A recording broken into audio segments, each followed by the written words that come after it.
Tarde y bienvenidos a otra clase de Derecho Laboral, sería en este caso. Vamos a hablar el día de hoy acerca de los derechos individuales de trabajo. Ya abarcamos cuáles son los principios del derecho, que básicamente se basan en la protección a la parte pues, más susceptible, que es el trabajador. Hoy vamos a hablar acerca de algunos de estos derechos que como trabajadores en algún momento pues llegamos a adquirir. En la programación anterior hablábamos sobre el salario, entonces vamos a hacer un breve repaso en relación a este tema. Muy bien.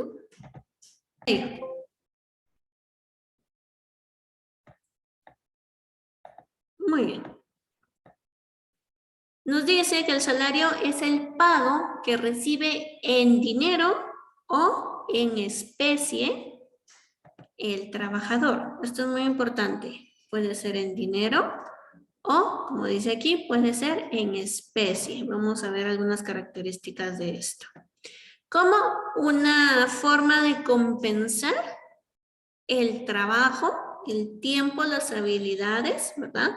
La fuerza de trabajo, es decir, el tiempo, las habilidades que dedica el trabajador a la actividad que realiza dentro de su área laboral. Entonces, el salario como tal también está regulado por parte de las leyes de trabajo de Guatemala.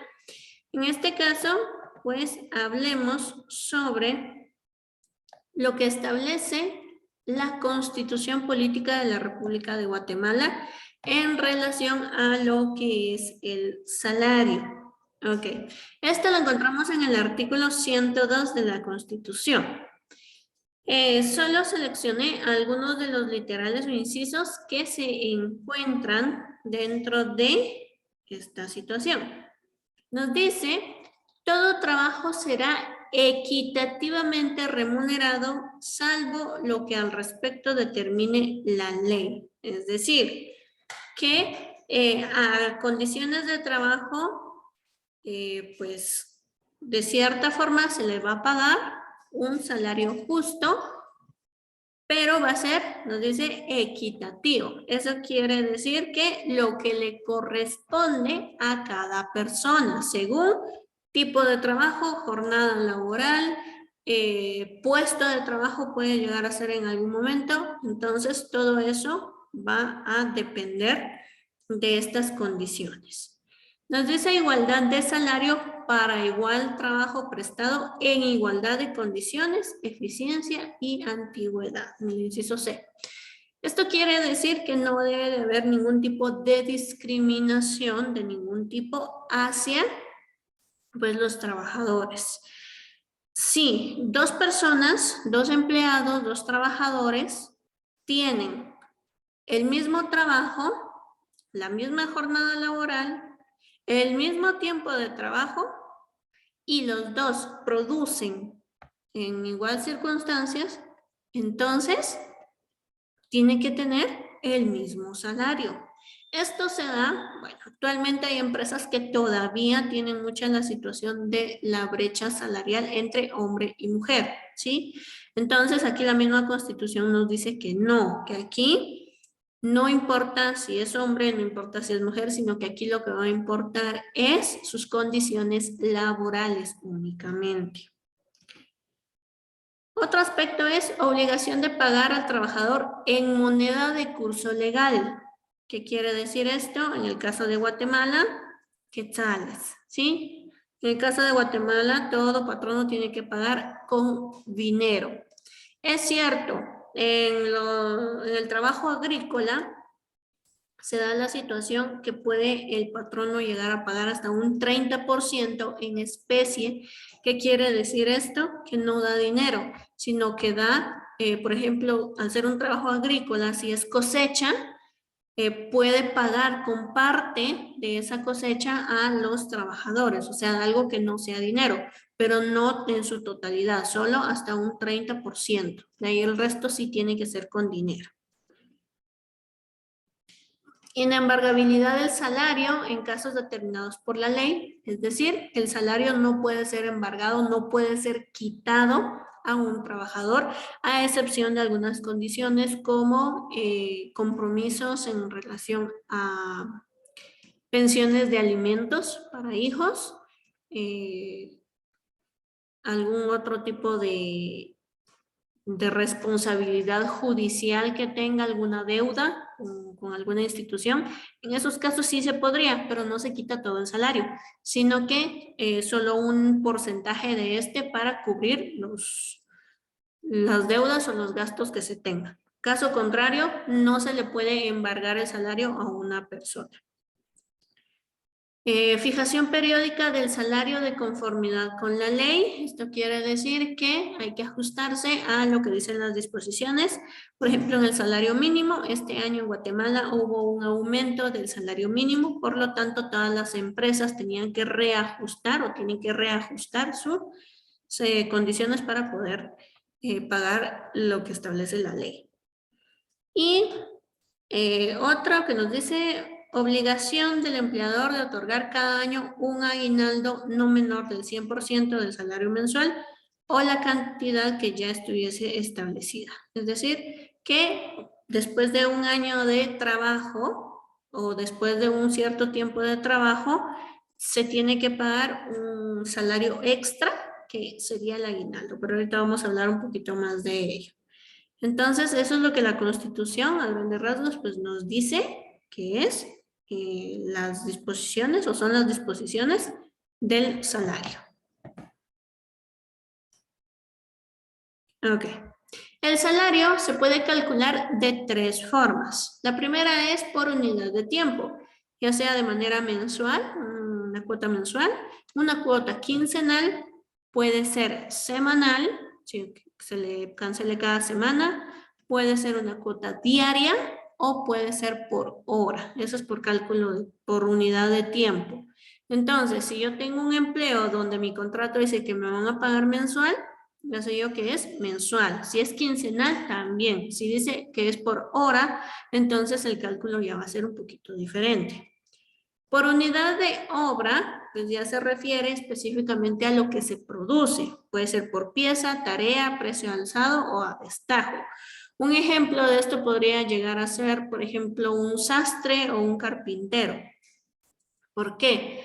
Porque al sastre, si se le contrata por unidad de obra, va a decir, muy bien, usted tiene que confeccionar, por ejemplo, 100 trajes al mes.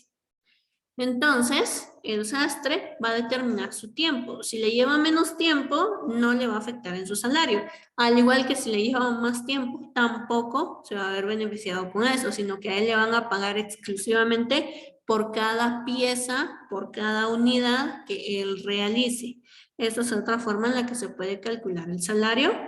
O por participación en utilidades, ventas o cobros. Esto se da principalmente en, por ejemplo, instituciones financieras, como bancos, cooperativas.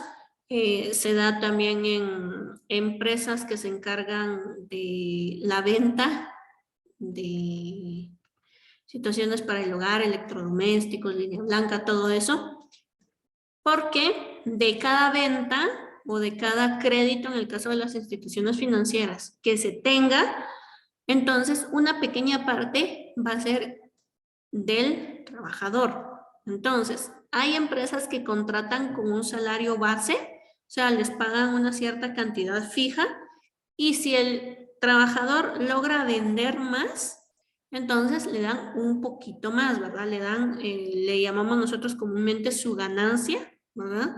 A el trabajador o su comisión, también le decimos, por la venta que realizó o por el crédito que otorgó. Pero en ningún momento se puede ver afectado al trabajador. Por ejemplo, no se vendió, pero el trabajador tiene que seguir teniendo su salario base, no le pueden descontar de ello. Entonces, Esas son las tres formas en las que podemos calcular el salario. ¿Ok? Y por último, los componentes del salario, es decir, los diferentes rubros en los que se dividen el salario o la remuneración que puede tener un trabajador. El salario ordinario es aquel que se paga de manera mensual por cada mes de trabajo o quincenal, ¿verdad? Que es la retribución continua del trabajo, ¿sí? Entonces, si por ejemplo el trabajador labora un año, le van a pagar lo de ese año, a cada 15 días, a cada mes o por el tiempo que esté establecido, ¿verdad? Entonces, ese es el salario ordinario. El aguinaldo es una cuota, un salario adicional que se otorga a los trabajadores después de un año de trabajo. En este caso, pues si cumple un año de trabajo, recibe lo equivalente a un mes de salario. Eso quiere decir que si, por ejemplo, yo gano, ¿qué les digo yo? 4,000 quetzales al mes. Entonces, cuando me den mi aguinaldo, si ya trabajé un año, me van a dar 4,000 quetzales extras, que es en compensación a ese año laborado. Si yo tengo menos tiempo de trabajar en la institución, entonces va a ser proporcional, ¿sí? Va a ser proporcional al tiempo de trabajo. El aguinaldo se divide de la siguiente manera. 50% se otorga en diciembre, o sea, la mitad, y el otro 50% se otorga en enero. Estas son las fechas en las que se paga el aguinaldo. Otra cuota que se cancela al trabajador es la bonificación anual, también llamada bono 14. Esta bonificación anual, al igual que el aguinaldo, también es una prestación que se le da al trabajador después de un año de servicios continuos. Esta se entrega en los primeros 15 días del mes de julio, ¿sí? En el caso de lo que es aguinaldo, la mitad del aguinaldo se entrega los primeros 15 días de diciembre y la otra mitad los primeros 15 días de enero. En el caso del bono 14 o la bonificación anual, que es el nombre correcto, se otorga el 100% en el mes de julio, los primeros 15 días del mes. Las ventajas económicas. Las ventajas económicas se refiere a todo aquel aspecto, que no sea específicamente dinero, ¿sí? Sino que puede ser otra situación, como por ejemplo equipo, puede ser seguros médicos, o sea, todo lo que beneficia al trabajador, pero que no se vea representado específicamente por dinero, sino, ok, usted es un buen trabajador, le vamos a regalar un viaje a tal lugar, o por su año de trabajo o por sus 5 años de trabajo, se va a ganar usted, por ejemplo, una computadora portátil. O sea, todo eso que les entregan a los trabajadores, que no sea dinero, es una ventaja económica. Las prestaciones en utilidades era lo que les decía hace un momento, que es lo que nosotros llamamos comisiones con respecto a ventas, ¿verdad? Que se puedan dar dentro del trabajo. Y la bonificación incentivo mensual, como establece aquí, es una cuota mensual que se le otorga al trabajador que tiene un valor de 250 quetzales. Entonces, al salario ordinario se le suma todos los meses 250 quetzales de bonificación incentivo para entonces tener el salario pues ya completo, lo que conocemos como el salario mínimo. Esas son las diferentes formas y rubros de pago que deben recibir los trabajadores o que pueden llegar a recibir.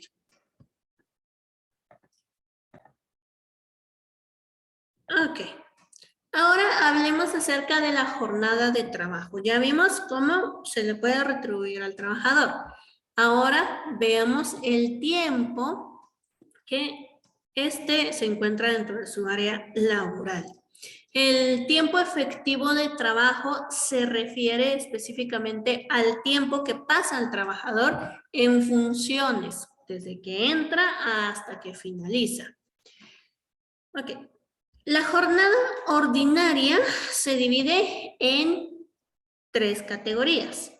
Puede ser una jornada diurna, puede ser nocturna o puede ser mixta. Diurna significa que es durante el día, nocturna durante la noche y mixto que tiene un poco de ambas. Entonces, según lo que establecen las leyes de trabajo, el Código de Trabajo, el trabajo diurno tiene una duración máxima de 8 horas diarias. Eso quiere decir que un trabajador no debe laborar más de 8 horas durante el día o 48 horas semanales, es decir, 6 días de trabajo de 8 horas cada uno para hacer un total de 48, ¿sí? En este caso, la jornada diurna está comprendida desde las 6 de la mañana hasta las 6 de la tarde. O sea, que si yo empiezo a trabajar a las 6 de la mañana, desde ahí empiezan a correr mis 8 horas de trabajo. Al finalizar mis 8 horas de trabajo, termino y con eso pues ya finalizaría mi jornada del día. No puede ser de más de 8 horas en un día y 6 días a la semana son 48 horas en total. Si empiezo a trabajar a las 8 de la mañana, por ejemplo, voy a estar 8, 9, 10, 11, 12, 1. De 1 a 2, un tiempo para almorzar, 3, 4 y 5. Ok, entonces, ahí están, ya cumplí con mis 8 horas de trabajo. Eso es lo máximo. Hay personas que trabajan menos horas, pueden trabajar 5, 6, 7 horas y no hay problema. El problema es si trabajan de más. Ahorita vamos a hablar acerca de ese tiempo extra. Ok, eso es durante el día. La jornada nocturna empieza desde las 6 de la tarde. O sea, a partir de las 6 de la tarde hasta las 6 de la mañana del día siguiente se considera una jornada nocturna. Y la jornada nocturna tiene un máximo de 6 horas al día. Entonces, durante la noche solo pueden las personas laborar 6 horas y 36 semanales, que son nuevamente 6 días por 6 horas, son 36 a la semana. Entonces, si, por ejemplo, mi trabajo requiere que yo ingrese a trabajar a las 6 de la tarde, 7 de la tarde, a partir de ahí empieza a contar mis horas de trabajo, que serían 6 como máximo. Y el trabajo mixto, que sería parte diurno, parte nocturno, por ejemplo, empezar a trabajar a las 2 de la tarde y salir como a las, ¿qué? 7 de la noche, por ejemplo, 8 de la noche. Entonces, ese sería un trabajo mixto, porque estoy tomando parte de la mañana, parte de la noche. Lo máximo son 7 horas al día. No se puede trabajar más de 7 horas al día.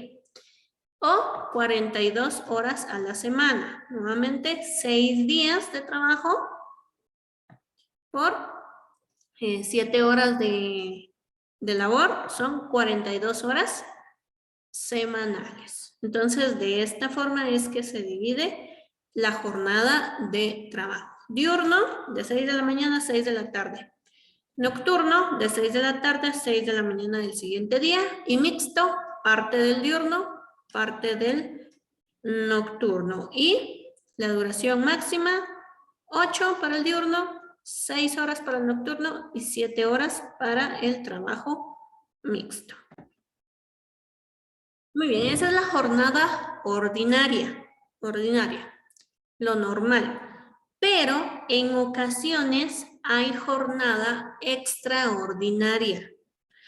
La jornada extraordinaria tiene un pago extra o adicional.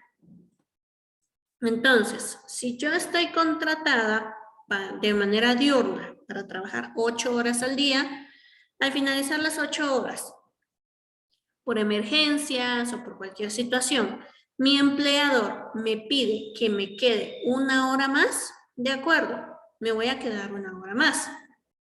Pero entonces debo tener un pago adicional de esa situación. ¿Sí? En este caso, pues lo que voy a ver o lo que voy a tener en cuenta es lo siguiente.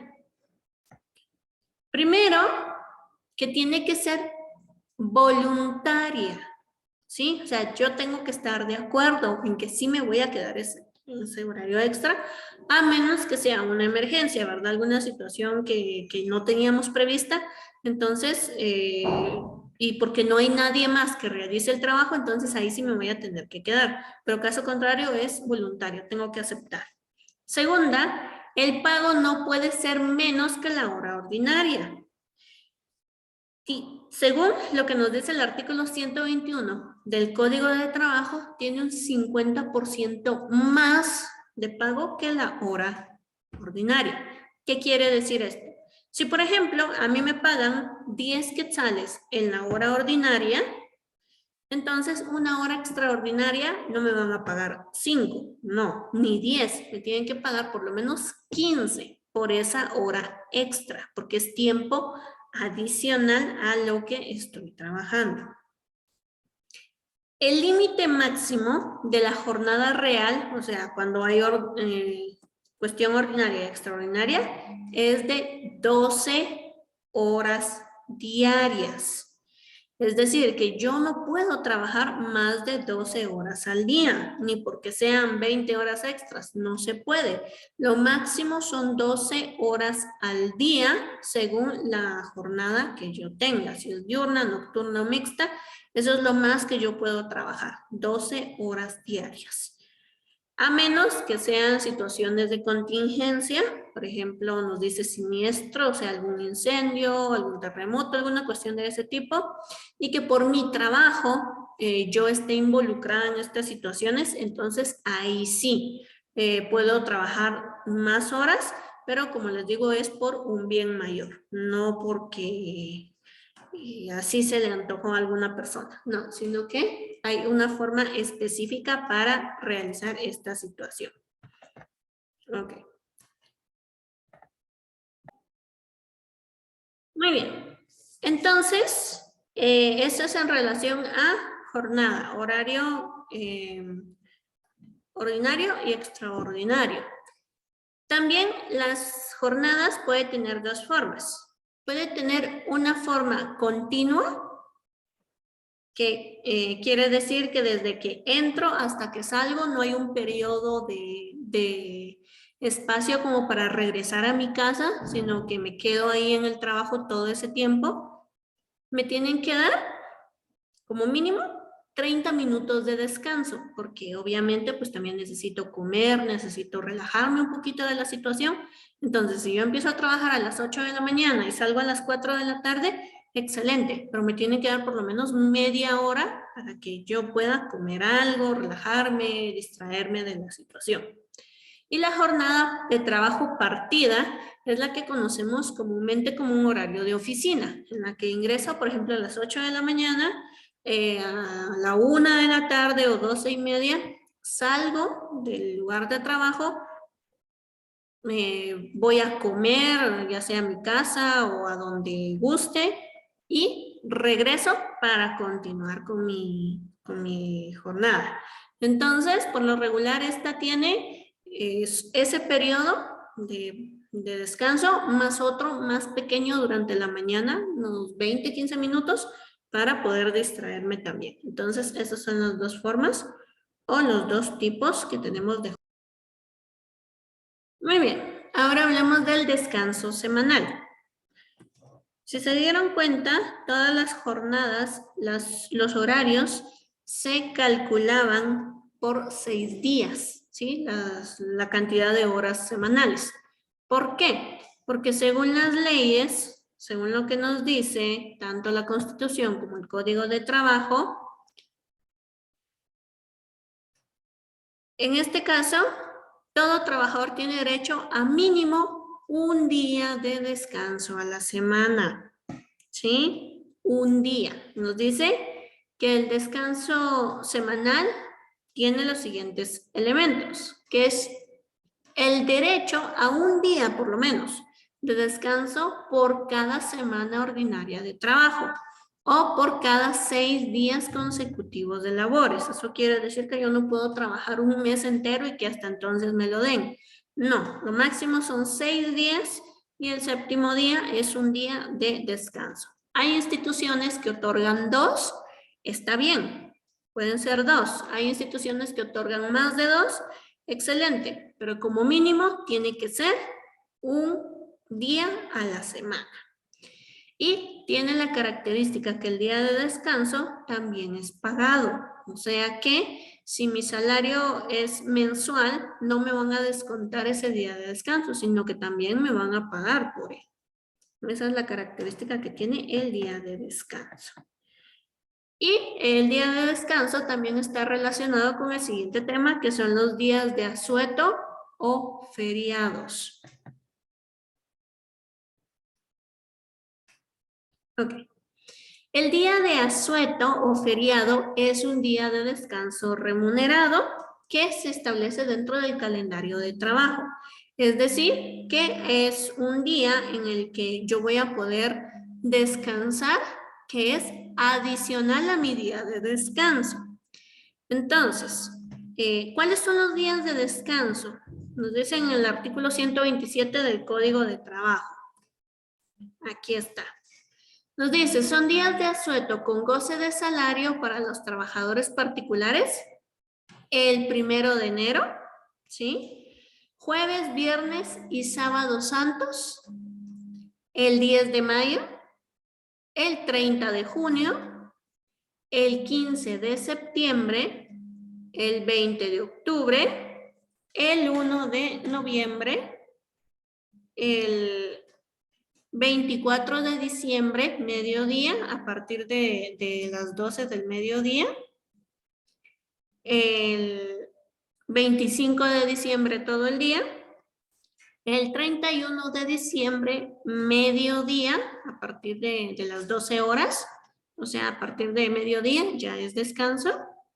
Y el día de la festividad de la localidad, es decir, la feria, le decimos nosotros, ¿verdad? En el caso de Santa Cruz del Quiché, es el 18 de agosto. O sea que estos días que están enlistaditos acá son los días de descanso en los que los trabajadores no asisten a sus lugares de trabajo y se les paga como un día normal, ¿sí? No se les descuenta del salario.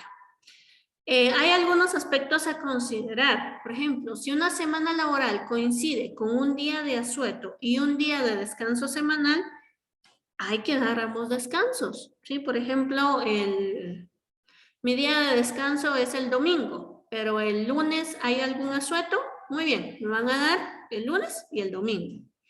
Si tengo mi día de descanso los sábados, pero hay alguna festividad el jueves, me tienen que dar también ese descanso. O sea, no puedo intercambiar, decir, como va a tener asueto, entonces le quito el día de descanso. No se puede, me tienen que dar los dos. Y el otro es que si coincide un día de descanso con un día de asueto, entonces nos dice que va a pagar el salario correspondiente a 2 días porque se va a correr. Eso es lo que se hace usualmente.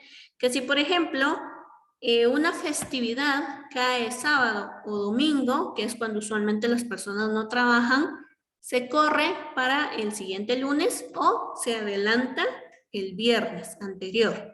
Entonces, la idea es que el trabajador siempre, siempre tenga su día de asueto y su día de descanso. Entonces, esos serían los derechos individuales que nos corresponden como trabajadores.